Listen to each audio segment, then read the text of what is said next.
It's a real pleasure and honor to introduce our keynote speaker today. And is a man recognized for raising the awareness of computer and network security well before it becomes broadly understood. He's also recognized for his groundbreaking work on the economics of security, which is an interesting view of looking at security. He also, as most of you may remember, wrote in 2003 a 24-page report which resonated with many of us, entitled Cybersecurity, the Cost of Monopoly, which is another way of looking at the security challenges. So ladies and gentlemen, it's really with great pleasure again and honor that I'm happy to introduce to you today a true free spirit and a security luminary, Geer. Thank you very much.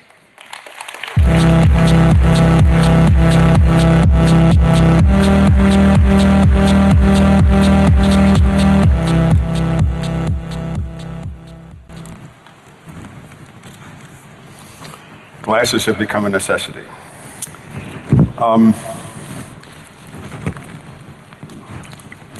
Of course, you begin with good morning, and thank you for the invitation to speak with you. Of course you say that. But you can also say that with feeling, and I am doing that. Good morning, and thank you for the invitation to speak with you. The plain text of this talk has been made available to the organizers, and I trust that it will be in due course available to you. I won't be taking questions here this morning, but you're welcome to contact me later, and I'll do what I can to reply.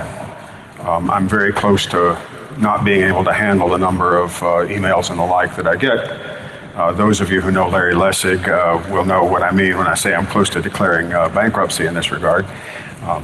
But nevertheless, I will endeavor to do it, and I invite you to do so. For simple clarity, I'm going to reread the abstract that went with this talk. Power exists to be used. Some wish for cyber safety, which they will not get. Some wish for cyber order, which they will not get.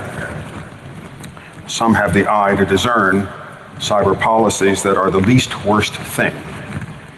May they fill the vacuum of wishful thinking.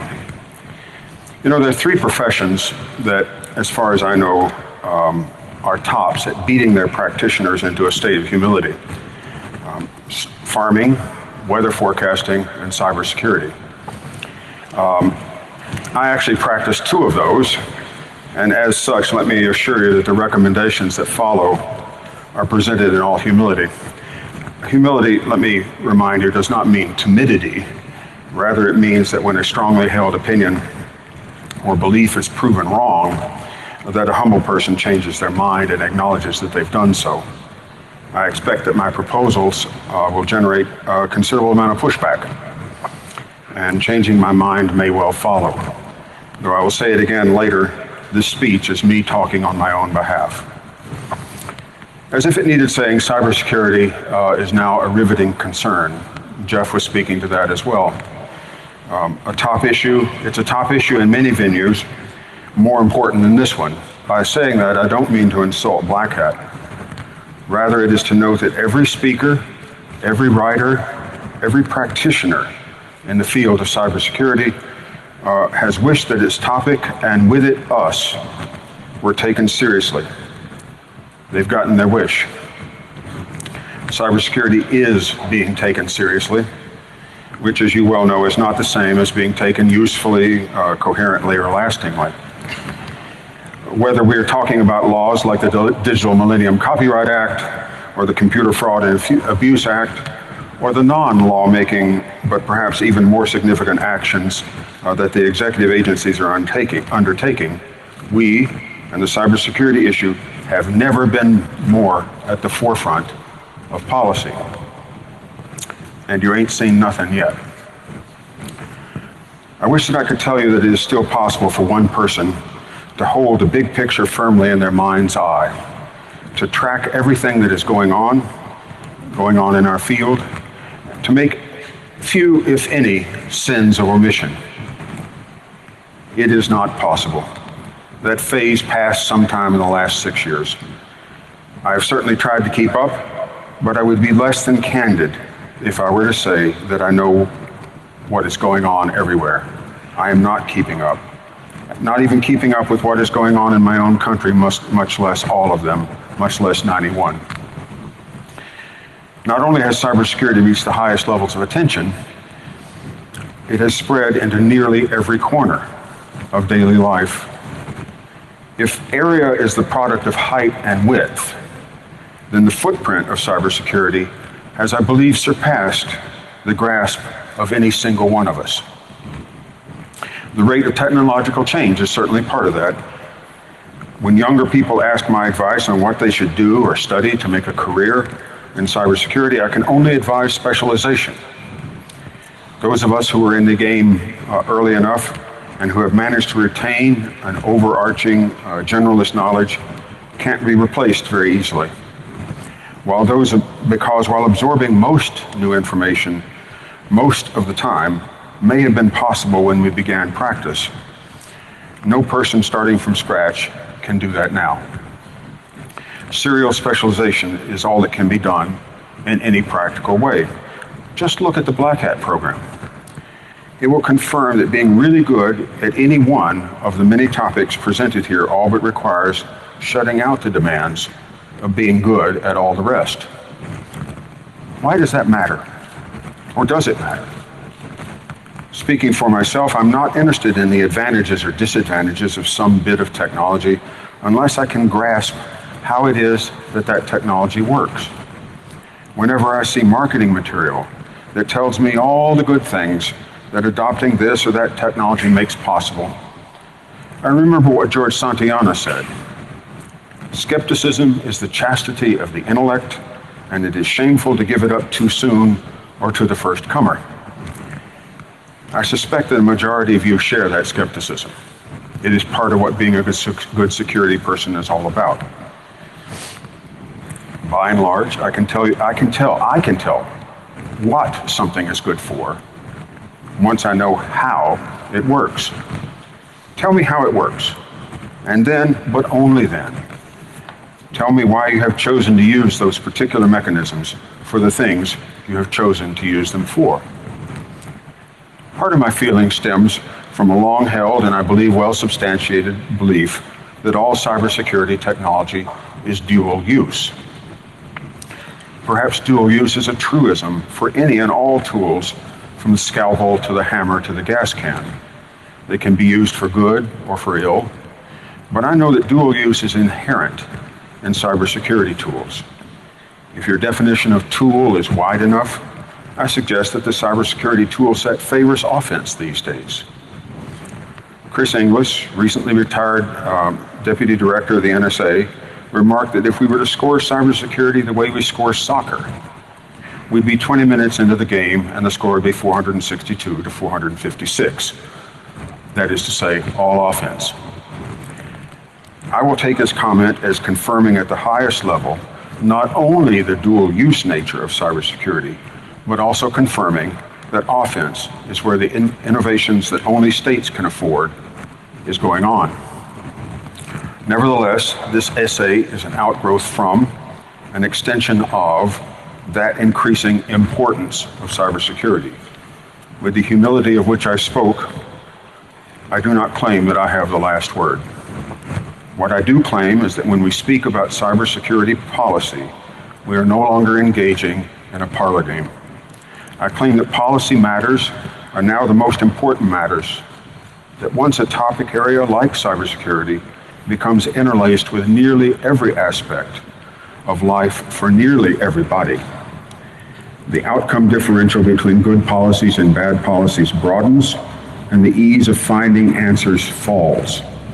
As H.L. Mencken remarked, and I would say rather trenchantly, for every complex problem, there is a solution that is clear, simple, and long.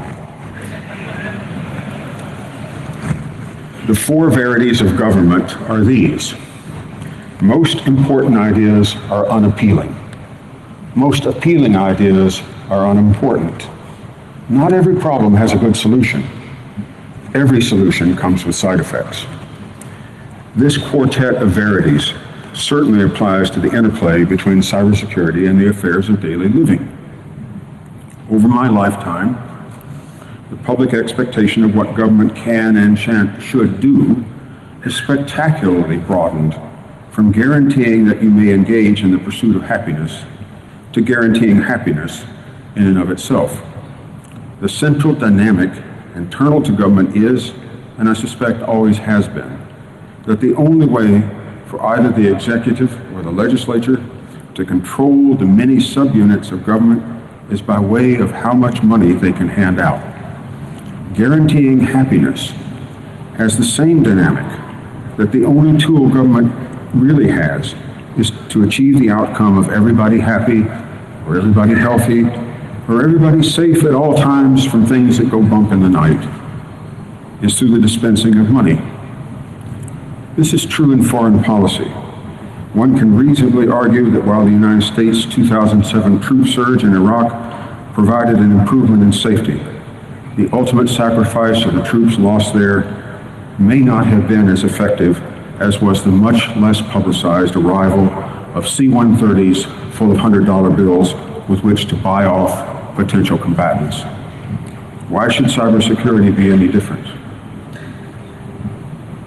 Suppose, however, that surveillance becomes too cheap to meter, that is to say, too cheap to limit through budgetary processes. Does that lessen the power of the legislature more, or the power of the executive more? I think that ever cheaper surveillance substantially changes the balance of power in favor of the executive and away from the legislature. While President Obama was referring to something else when he said, "I've got a pen and I've got a phone," he was speaking to exactly this idea. Things that need no appropriations exist outside the system of checks and balances. Is the ever wider deployment of sensors in the name of cybersecurity actually contributing to our safety? Or is it destroying our safety in order to save it? To be entirely clear by way of repetition, this essay is written by someone as his own opinion and not on behalf of anyone else. It is written without the supposed benefits of insider information. I hold no clearance, but am instead informed solely by way of open source intelligence. This path may be poised to grow easier. If the chief benefit of a clearance is to be able to see into the future a little farther than those who don't have one, then it must follow that as the pace of change accelerates, the difference between how far you can see with a clearance versus how far you can see without one will shrink. There are, in other words, parallels between cybersecurity and the intelligence functions insofar as predicting the future has a strong role to play in preparing your defenses for probable attacks. As Dave Vitale of Immunity has repeatedly pointed out, the hardest part of crafting good attack tools is testing them before deployment. Knowing what your tool will find and how to cope with that is surely harder than finding an exploitable flaw in and of itself. This too may grow in importance if the rigor of testing causes attackers to use some portion of the internet at large as their test platform rather than whatever rig they can afford to set up in their own shop. If that is the case, then full-scale traffic logs become an indispensable intelligence tool insofar as when an attack appears to be de novo, those with full-scale traffic logs may be in a position to answer the question, how long has this been going on? The company NetWitness, now part of EMC, is one player who comes to mind in this regard, and there are, of course, others. This idea of looking backward for evidence that you previously didn't know enough to look for does certainly have intelligence value, both for the nation state and for the enterprise. And there is a lot of traffic that we do not have a handle on. John Quarterman of Internet Perils makes a round number guess that 10% of Internet backbone traffic is unidentifiable as to protocol. Whether he is off by a factor of 2 in either direction, that is still a lot of traffic. Arbor Networks estimates that perhaps 2% of all identifiable backbone traffic is, to use their term, raw sewage. There are plenty of other estimates of this sort. To my way of thinking, all such estimates continue to remind us that the end-to-end design of the Internet was not some failure of design intellect, but a brilliant avoidance of having to pick between the pitiful toy a completely safe Internet would have to be versus an Internet that was the ultimate tool of state control. In nothing else is it more apt to say, freedom, security, convenience. Choose 2. Let me now turn to some policy proposals on a suite of pressing current topics. None of these proposals are fully formed. But as you know, those who don't play the game don't make the rules. These proposals are not in priority order, though some are more at odds with current practice than others and might therefore be said to be more pressing. There are more where these came from, but this talk has a time limit and there is a meta-analysis at the end. So, area number 1, mandatory reporting. The United States Centers for Disease Control are respected the world around. When you really get down to it, 3 capabilities describe the CDC and why they are as effective as they are. 1, mandatory reporting of communicable diseases. 2, stored data and the data analytics skill to distinguish a statistical anomaly from an outbreak. And 3, away teams to take charge of, say, the appearance of Ebola in Miami. Everything else is details. The most fundamental of these is the mandatory reporting of communicable diseases. At the same time, we have well-established rules about medical privacy. Those rules are helpful. When you check into the hospital, there's a licensure-enforced, accountability-based, need-to-know regime that governs the handling of your data. Most days, that is. But if you check in with bubonic plague or typhus or anthrax, you will have zero privacy, as those are the mandatory reporting of communicable disease conditions, as variously mandated not just by the CDC, but by public health law in all 50 states. So let me ask you, would it make sense in a public health of the internet way to have mandatory reporting, a regime for mandatory reporting for cybersecurity failures? Do you favor having to report cyber penetrations of your firm, or for that matter, your household, to some branch of government or some non-government entity? Should you face criminal charges if you fail to make such a report? 48 states vigorously penalize failure to report sexual molestation of children. The U.S. Computer Fraud and Abuse Act defines a number of felonies related to computer penetrations, and the U.S. Code said it is a crime to fail to report a felony of which you have knowledge. Is cybersecurity event data the kind of data around which you want to enforce mandatory reporting? 46 states require mandatory reporting of one class of cyber failures in the form of their data breach laws. While the Verizon Data Breach Investigations Report found, and the Index of Cybersecurity confirmed, that 70 to 80% of data breaches are discovered by unrelated third parties, not by the victim, meaning that the victim might never know if those who do the discovering were to keep quiet. If you discover a cyber attack, do you have an ethical obligation to report it? Should the law mandate that you fulfill such an obligation? My answer to this set of questions is, in fact, to mirror the CDC. That is, for the force of law to require reporting of cybersecurity failures that are above some severity threshold that we have yet to negotiate.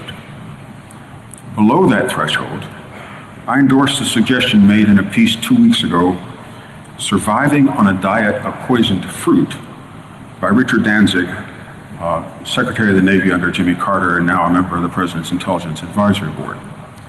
He made this proposal, and I quote, "Fund a data collection consortium that will illuminate the character and magnitude of cyber attacks against the U.S. private sector, using the model of voluntary reporting of near-miss incidents in aviation.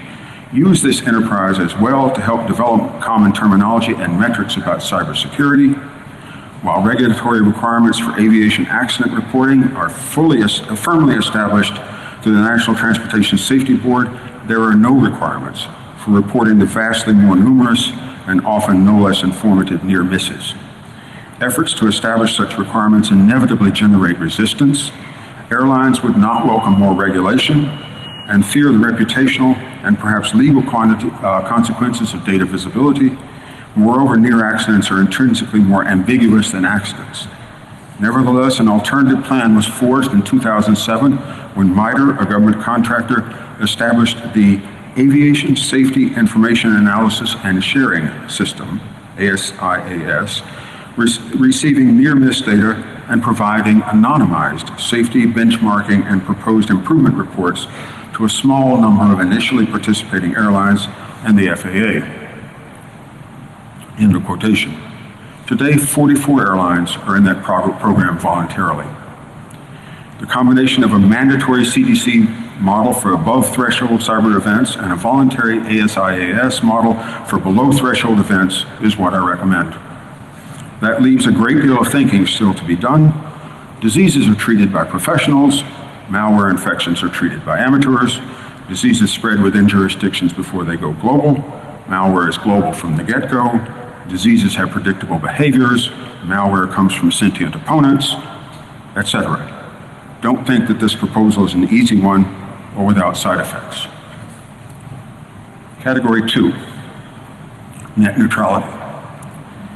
There's considerable irony in the FCC classifying the internet as an information service and not as a communication service, insofar as while that may have been a gambit to relieve ISPs of telephone era regulation, the value of the internet is ever more the bits it carries, not the carriage of those bits. The FCC decisions are both several and now old. The FCC classified cable as an information service in 2002. Classified DSL as an information service in 2005, classified wireless broadband as an information service in 2007, classified broadband over power lines as an information service in 2008. You get the idea. A decision by the DC Circuit Court of Appeals on this very point appeared earlier this year, but settled little. The question remains, is the internet a telecommunications service or an information service? I have nothing new to say, actually. Nothing to say about the facts, the near facts, nor the many lying distortions inherent in the debate regarding network neutrality so far or still to come. What I can say is that network neutrality is no panacea, nor is it anathema. People's tastes vary, and so do corporations. What I can say is that the varied tastes need to be reflected in a constrained set of choices, rather than the idea that the FTC or some other agency can assure happiness if only it, and only it, rather than corporations or individuals, does the choosing. Channeling for Dr. Seuss, if I ran the zoo, I'd call up the ISPs and say this: "Hello, Uncle Sam here. You can charge whatever you like, based on the contents of what you're carrying, but you're responsible for that content if it's hurtful. Inspecting brings with it a responsibility for what you learn. Or you can enjoy common carrier protections at all times, but you can neither inspect nor act on the contents of what you're carrying, and it can only charge for carriage itself, bits or bits. Choose wisely. No refunds or exchanges at this window." In other words, ISPs get one or the other. They do not get both. The FCC gets a lot of heartache, but it also gets a natural experiment in whether those who choose common carrier status turn out differently than those who choose multi-tiered service with liability exposure. We already have a lot of precedent in the law in this space. The United States Postal Service's term of art, sealed against inspection, is reserved for items on which the highest postage rates are charged. Is that worth stirring into the mix? As a side comment, I might add that it was in Dr. Seuss's book, If I Ran the Zoo, that the word nerd first appeared in English. If Black Hat doesn't have an official book, that's the one to pick. Topic 3, source code and liability. Nat Howard said that security will always be exactly as bad as it can possibly be while still allowing everything to function. But with each passing day, that "and still function" clause requires a higher standard. As Kim Thompson told us in his Turing Award lecture on Trusting Trust, there is no technical escape. In strict mathematical terms, you neither trust a program nor a house you created 100% unless you created it 100% by yourself. But in reality, most of us will trust a house built by a suitably skilled professional. Usually, we will trust it more than one we had built ourselves. And this even if we never met the builder, or even if the builder is long since dead. The reason for this trust is that shoddy building work has had a crucial "for or else" clause for more than 3,700 years. The Code of Hammurabi from BC 1750, if a builder builds a house for someone and does not construct it properly, and the house which he built falls in and kills its owner, then the builder shall be put to death. There's nothing new under the sun. Today, the relevant legal concept is product liability.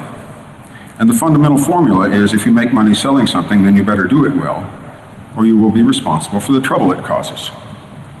For better or poorer, the only two products not covered by product liability are religion and software. And software should not escape much longer.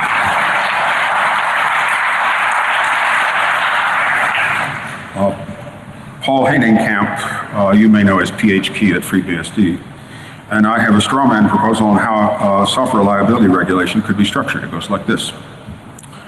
Clause 0. Consult the criminal code to see if damages caused was due to intent or willfulness. We're only trying to assign liability for unintentionally caused damage, whether that's sloppy coding or insufficient testing or cost cutting or incomplete documentation or just plain incompetence. Clause 0 moves any kind of intentionally inflicted damage out of scope. That is for your criminal code and to deal with, and most do. Clause 1.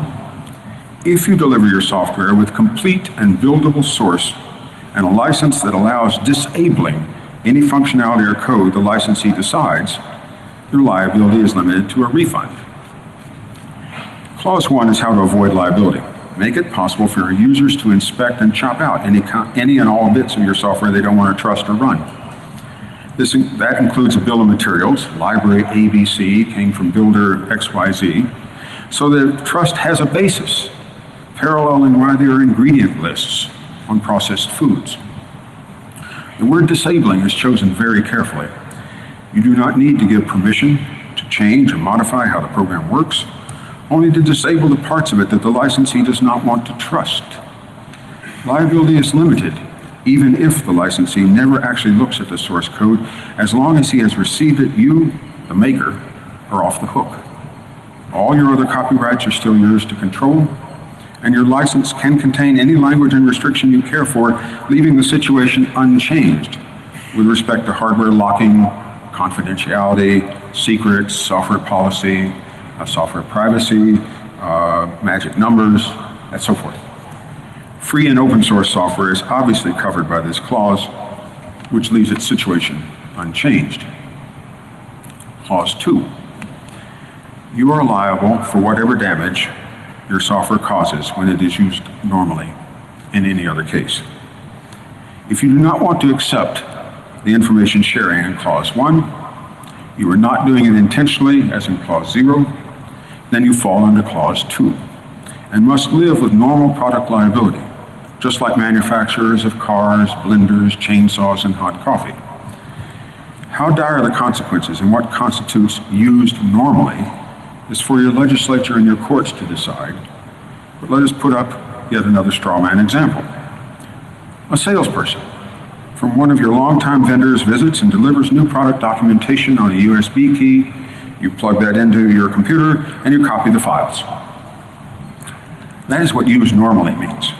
And it should never cause your computer to become part of a botnet, transmit your credit card number to Albonia, or copy all your design documents to the vendor. If it does, your computer's operating system is defective. The majority of today's commercial software would fall under Clause 2, and software houses need a reasonable chance to clean up their act or to move under Clause 1, so a sunrise period is required. We suggest 5 years and no more. We're trying to solve a dire security problem, and unlimited time is not in our interest. That's it, really. Either software houses deliver quality and back it up with liability, or they will have to let their users protect themselves. The current situation, users can't see whether they need to protect themselves and have no recourse to being unprotected. Cannot go on. We prefer self-protection and fast recovery, but others' mileage will likely differ. Would this work? In the long run, absolutely yes. In the short run, it is pretty certain that there will be some nasty surprises as badly constructed source code will get a wider airing. The free and open source community will in parallel have to be clear about what level of care they have taken, and their build environments, as well as their source code, will have to be kept available indefinitely. The software houses will yell bloody murder the minute legislation like this is introduced, and any pundit or lobbyist they can afford will spew dire predictions like this law will mean the end of computing as we know it. To which Paul and my considered reply is, well, yes, please, that was exactly the idea.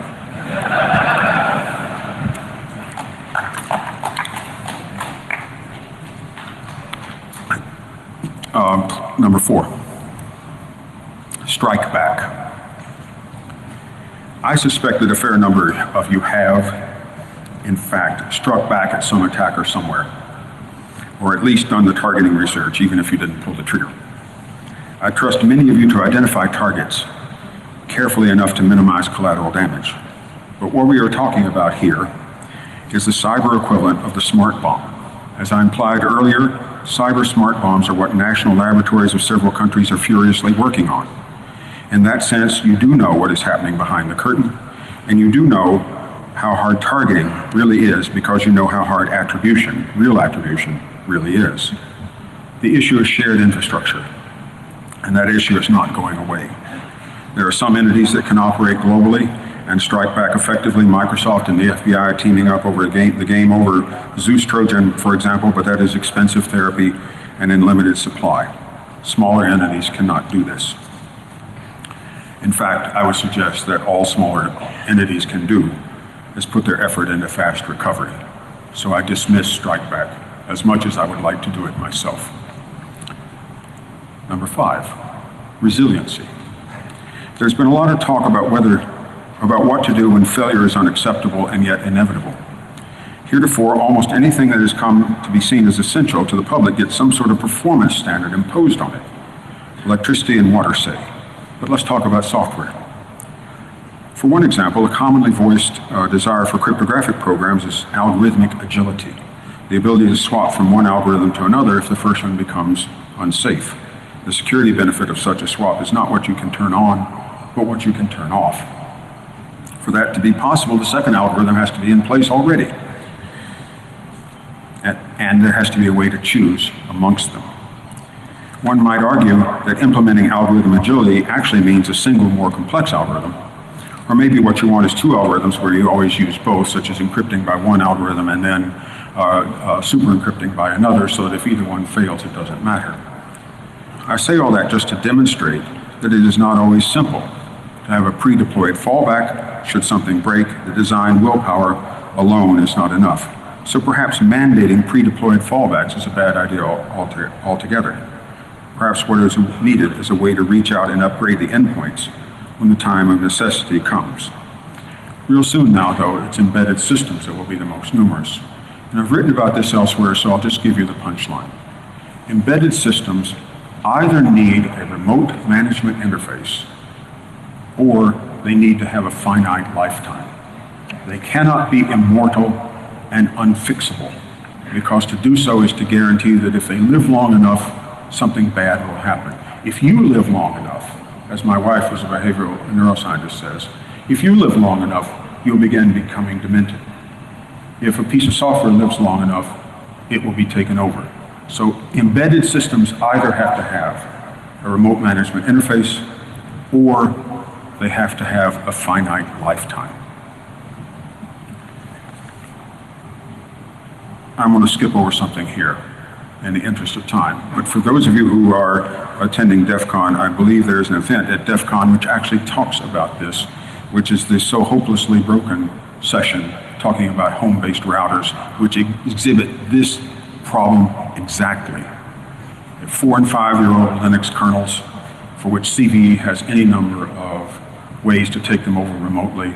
It is likely that there is a botnet in Brazil that is using this now. I could take down the internet with that, and so could you. I'll let it go at that. You can read this later. And I suggest that if, for those of you who are interested in, do we have such a problem now, that you attend the session at DEF CON. I just want to say, though, that resilience is an area where no one policy can be sufficient. So we need a trio of baby steps. Embedded systems cannot be immortal if they have no remote interface. Embedded systems must have a remote interface if you can't go back to where they are. And swap over is preferable to swap out. 6, vulnerability finding. Vulnerability finding is a job. It's been a job for something like 8 years now, give or take. For a good long while, you could do vulnerability finding as a hobby and get paid bragging rights, but now it's a job. It's too hard to do in your spare time, and bragging rights don't count. This was the result of a lot of hard work on some of your parts and a lot of vendors' parts and so forth. I applaud it. But as the last of the 4 verities of government said, all solutions have side effects, and the side effect here is that once we made it too hard to do as a hobby and hence get paid in bragging rights, we guarantee that those who are finding them don't share, and as such, you go back and take a look, the percentage of all attacks that involve a 0-day has risen. And that is unsurprising. In a May article in The Atlantic, Bruce Schneier asked the provocative question around this topic, and that is, are vulnerabilities in software dense or sparse? If they are sparse, then everyone you find and fix meaningfully lowers the number of avenues of attack that are extant. If they are dense, you're just wasting your money. 6 take away 1 is a 15% improvement. 6,000 take away 1 doesn't matter at all. If a couple of Texas brothers could corner the world's silver market, there's no doubt the US government could openly corner the entire world vulnerability market, and I suggest that we do. We simply announce we'll pay 10x, show us a competing bid and we'll pay you 10x. At first there will be people who say, I hate Americans, I will not sell to them, I only sell to the Ukrainians. That's fine. But when you're paying 10x, you motivate vulnerability finding at a level at which anyone who finds one knows that someone else will find it too in due course, and you better sell right away. And if we make them public, that's the crucial point. If we make them public, we zero the inventory of cyber weapons that other people have and that we don't know about. We don't need intelligence to do it. We can zero it where it stands. Of course, this is contingent on the answer to Schneier's question being vulnerabilities are scarce, or at least merely numerous. If they are in fact uncountably dense, this doesn't help. And we've made the problem worse because we're finding them at a rate where the vendors have to spend all of their time fixing them, and it's security theater, oddly enough. So I suggest that we try this. I believe that exploitable software vulnerabilities are scarce enough that if we corner the market, we can make a difference. And I've written about this elsewhere that you can, the references are here and you can look it up. Let me note, however, that my colleagues in static analysis report that they regularly see web applications that are 2 gigabytes in size and have 20,000 variables. Now those can only have been written by a machine, and yet they find vulnerabilities in them, meaning the vulnerabilities were written by a machine. So my question is, how does that change my analysis? And the answer is, I don't know. I don't know. If our reaction is to write ever more complicated apps with machines which have the capability of creating vulnerabilities faster than you and I can, that may change this. I don't know. It may involve the liability question that I spoke of earlier, and probably does. Number 7, the right to be forgotten. I've spoken at length in other places about how we're all intelligence agents now because we collect on each other on behalf of various overlords. Everything we do is identifiable. You may not have the kind of software I'm talking about already in your pocket or your dashboard or embedded in your smoke detectors, but that's only a matter of time. Your digital exhaust is entirely unique and therefore identifying. Pooling everyone's digital exhaust also has the interesting effect of saying how you differ from the masses. Privacy used to be proportional to that which is impossible to observe, or at least that which can be observed but not identified. No more. If you're an optimist or an apparatchik, then your answer to this problem will tend towards rules of data procedure administered by a government you trust or control. If you are a hacker-maker or a pessimist, then your answer will tend towards the operational, and your definition of privacy will be mine. You have privacy if you retain the effective capacity to misrepresent yourself. Misrepresentation is using disinformation to frustrate data fusion on the part of those watching you.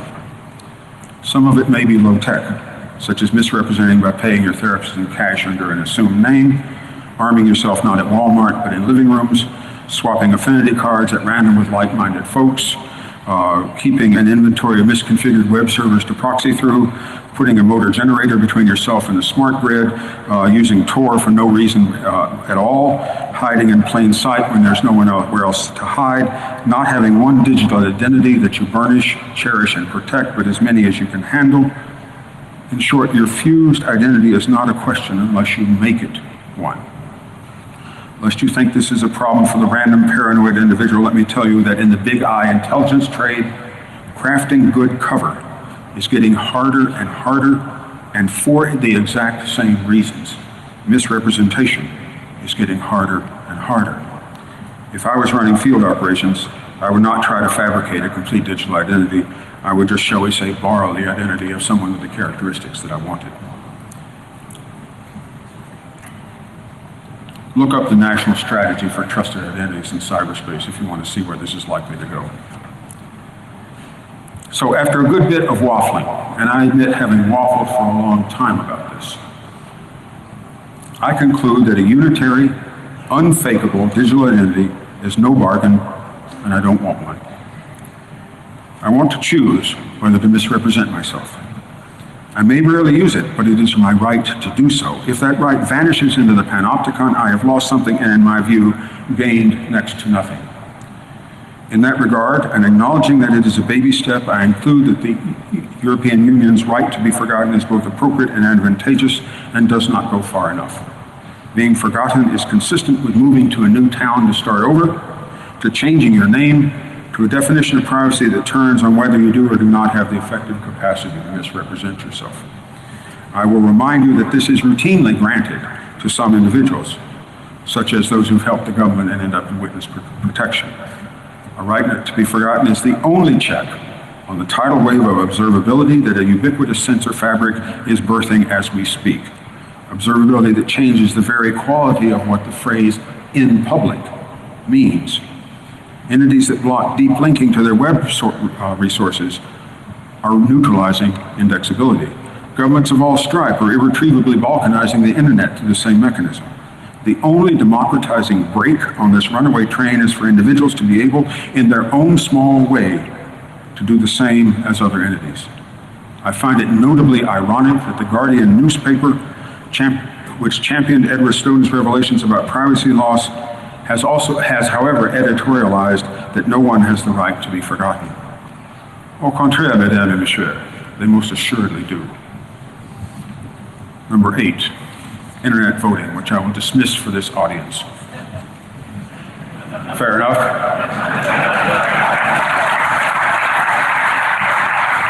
Number 9, abandonment. If I abandon a car on the street, someone eventually claims title. If I abandon a bank account, the state takes it. If If I abandon real estate and don't remedy trespass, adverse possession takes over. If I don't use my trademark, the rights go over to those who do. If I abandon my children, then everyone is taxed to remedy my actions. If I abandon a patent application, it goes away. If I abandon a storage locker, it ends up on reality TV. You get the idea. Apple computers at 10.5 or less get no updates. Microsoft computers at XP or earlier get no updates. The end of security updates follows abandonment. It is certainly ironic that freshly pirated copies of Windows get security updates that older versions bought legitimately do not. Stating what to me is the obvious policy stance. If Company X abandons the code base, then that code base must become open source. Many of us are in a position to work on that, or at the very least, in couple with the other proposals I've made, learn what it is of that we don't want to run. So either you support it, or you give it over to the public, just like either you drive your car and register it, or it becomes someone else's property. If the two major desktop suppliers update only half of the days, what percentage will they update tomorrow? If you say make them try harder, then the legalistic regulatory position is your position, and the ACLU is trying that route. If smartphone auto update becomes a condition of merchantability and your smartphone holds the keying material that undeniably says that its user is you, then how long before the FISA court orders a special auto update to your phone for evidence gathering? If you say, but we already know what they're going to do, don't we? Then the question is what to do about abandoned code bases. I would suggest that open sourcing abandoned code bases is the worst option except for all the others. And if that is too big a question for you to consider before breakfast, start with when a public key certifying authority goes bankrupt. Who gets the keys? Number 10, convergence. Let me ask you a question. Are the physical world and the digital world converging? The answer is yes. But the real question is meat space becoming more like cyberspace or vice versa? It seems to me that meat space is becoming more like cyberspace, but let me speak about that. Possibility is number one is that cyberspace becomes more and more like meat space. Ergo, the recreation of borders and jurisdictional boundaries is what happens next. Possibility number two is that meat space becomes more and more like cyberspace. Ergo, jurisdictional boundaries grow increasingly irrelevant, and something akin to one world technocratic government soon follows. The former is heterogeneous. The latter is a monoculture of a single nation state. As we all know, resiliency and freedom obtain only from heterogeneity, so converging meat space to cyberspace is the unfavorable outcome. What can we do about it? The Pew Research Center asked 12,000 experts the answer to a question, by 2025, will there be significant changes for the worse to the ways in which people get and share content? They got predominantly yes, and they got four kinds of yes. Actions by nation states lead to more blocking. Trust evaporates in the wake of revelations. Commercial pressures affecting everything from architecture to the flow of information endanger the structure of online life as we now know it, and efforts to fix the too much information problem backfire and make it worse. If cyberspace converges to our physical reality, then we will have balkanization and commercial efforts to artificially create information monopolies. While if the physical world goes toward digital space, then we have greater surveillance, the erosion of trust, and information leakage, and the reaction to that leakage. The reason for this is that the last 20 years have changed this ratio of power. Persons now have much more power than they used to. And the natural reaction for those entities who used to have the power and now do not is to do something about it in a countervailing way. In other words, convergence is an inevitable consequence of the very power of cyberspace in and of itself. I don't argue with various individuals that an increasingly powerful location-independent technology in the hands of the many will tend to force changes in the distribution of power.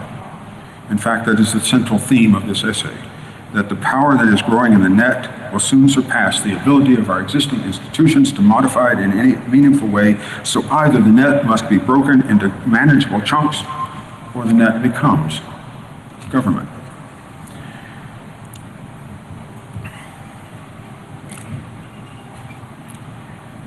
I argue that we are in a, let me just put it this way. It is said that all civil wars are about on whose terms reunification will occur. I would argue that we are, to coin a phrase, in a cold civil war to determine on whose terms convergence occurs. Everything in meat space we give over to cyberspace replaces dependencies that are local and manageable to ones that are not local, and I would argue much less manageable. I say that because the root cause of dependence the root cause of risk is dependence, and most especially dependence on expectations of system state. I say much less secure because one is secure. That is to say, one is in a state of security. If and only if there's the absence of unmitigatable surprise. The more we put on the internet, the broader and more unmitigatable internet surprises can become. This appeared in Bloomberg only this week, where the security industry, the financial industry, I was about to say security industry, but I mean the financial kind. The financial industry called for a war council with 8 of federal agencies because they can no longer protect themselves from either states or global terrorist actors. Now you think about that for a minute. So here we have the biggest financial firms saying their dependencies are not manageable and that the state's monopoly on the use of force must be brought to bear. What we are talking about is that they have no way to mitigate the risk of common mode failure. Bounding dependence is the only way out. If we don't bound dependence, we invite common mode failure. NIST has a long article on that I was going to quote from, which I'll let go. But you get the point. It finishes with this. The most insidious source of common mode failures are design faults that cause redundant copies of the same software process to fail under identical conditions. In sum, as a matter of policy, everything that is officially categorized as a critical infrastructure must conclusively show how it can operate in the absence of the internet. The 2008 financial crisis proved that we can build systems more complex than we can operate. The best policy counter to which has been the system of stress tests, thereafter administered to the banks. We need stress tests in our field, even more.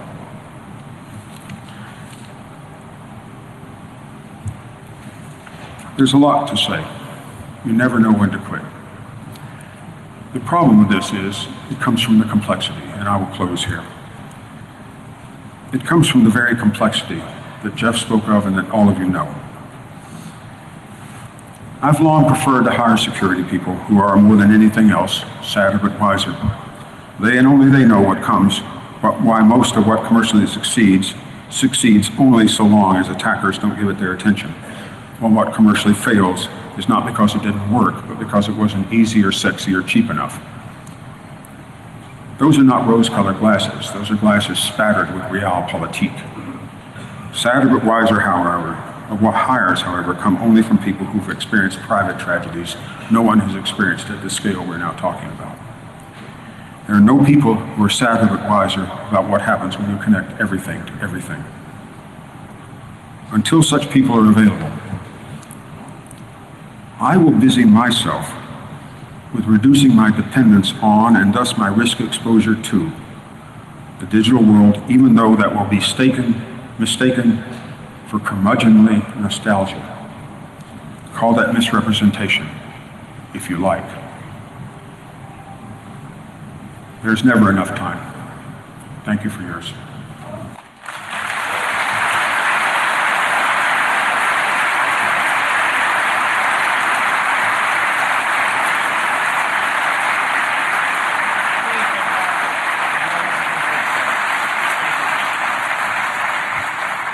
Let's give Dan another round of applause. I think Dan enumerated a lot of my concerns. Thank you.